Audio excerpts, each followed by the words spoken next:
Եկեք մի բան պատկերացնենք, կա մի տղա, ով իր բլոգն է վարում ինչ-որ կայքում, ու այնտեղ ամեն օր ինքը գրառումներ է կատարում, որտեղ իր հանցանքների մասին է խոսում, մանրամասն բացատրում է ոնց է արել այս հանցանքը կամ այն հանցանքը, ու երբ փորձում ես հասկանալ իրականում դա ճիշտ է, կատարել է արդյոք նա այդ հանցանքները, հասկանում ես, որ այդ մահերը իրականում եղել են։ Վեպը գրված է էպիստոլար ժանրում, ու ամեն գլխում դու նոր շոկ ես ապրում, նոր ինֆորմացիա ես ստանում, ու ամեն ինչ sense գլխի վրա շուռ է գալիս, դու չես հասկանում ինչ է կատարվում։ Այստեղ ամբողջությամբ էպիստոլար ժանրում է գրված, այսինքն բլոգային փոստերի միջոցով, ու հենց վերևը գրված է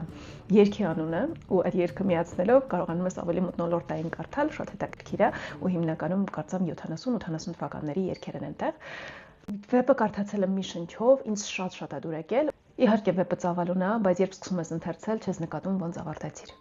Խորհուրդ եմ տալիս, անպայման կարդացեք այս հեղինակի գրքերից գոնե մեկը դուք կամ կարդացել եք կամ լսել եք դրա մասին,